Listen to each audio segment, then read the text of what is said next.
Good morning, student. Today in theme 9, Industrial Revolution, we will start our next topic, coal and iron. Yes, Industrial Revolution. This one is the now first main topic of this chapter, coal and iron industry. In the last video, I told you that in this chapter now we further discuss the main four industry. Now the first industry was the coal and iron industry. England was fortunate in that coal and iron ore until uh, this uh, this is the staple material. Coal and iron on that time was the staple material for the mechanization, were plentiful available on that time, as were other minerals like as the lead, copper and tin, and that were used in the industry. However, until the 18th century, there was a scarcity of usable iron. Iron is drawn out from ore as pure liquid metal by a process called the smelting. It means that they by this process, by the smelting process, they were also drawn the pure iron. And for centuries, charcoal was used for the smelting. Now this charcoal, what's the problem? Then we saw in the charcoal. The charcoal was too fraggly. Fraggly means heavy. Okay, heavy to transport across long distance area. Its impurities produce poor quality iron. It was in short supply because forests had been destroyed for timber. Now the people, they were not getting the wood from the forest because the forests were cutting down. They people cut the trees.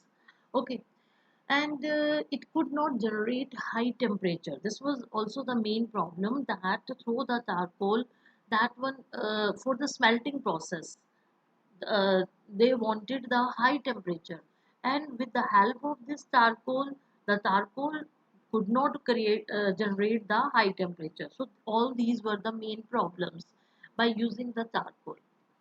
Now here you see in this picture the industries and the destroy of the forest area. Very less trees here you see. Now who solved this problem? The solution of this problem had been sought for years before it was solved by a family of iron masters, the Derby and the Shropshire. Three generations of this family, father and the son, are called the Abraham Derby. They brought about the metallurgical industry. This problem, uh, I'm just Yes, this is the picture. Here you see the Derby family, the father, the grandfather, father, and then their grandsons also. All they were doing the work for this iron industry. Okay, now first of all, I am telling you about the first Abraham Derby invented a blast furnace that would use the coke, which would generate high temperature. Okay, it means that on the large big furnace, they were not use the charcoal, they were use the coke. Okay, and this coke or means koila, okay, that generate the high temperature for smelting the that iron. Okay, coke was derived from coal by removing the sulfur and impurities. With this invention, furnace no longer had to depend on the charcoal.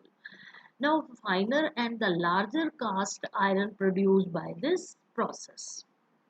So now, in the place of the charcoal, now they will use the coke for the in the furnace. Now the process further refined by more invention. Okay. Now the second Derby in 1711 to 68 developed the wrought iron, which was less brittle. Okay, from the pig iron. This is the picture of the second Derby. Now the Henry Court designed the puddling furnace and the rolling mill, which use steam power to roll purified iron into bars. Now, as you know that for making the roof, we also use the iron bars.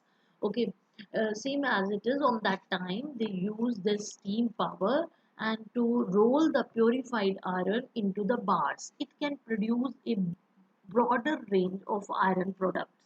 It produced iron having durability. Now the more durable iron they produced. Now the John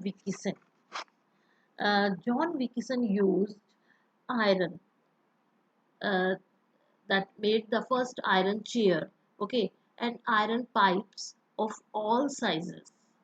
This John Wilkinson made the first iron chair, okay, and then the iron chair wards and the breweries and distilleries and iron pipes.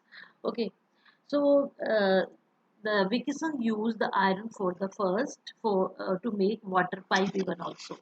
Now the third Derby. Now we are talking about the third Derby, 1750 to 91. This is the picture of the third Derby. In 1779, third Derby built the first iron bridge in the world. That was the great work by the third Derby.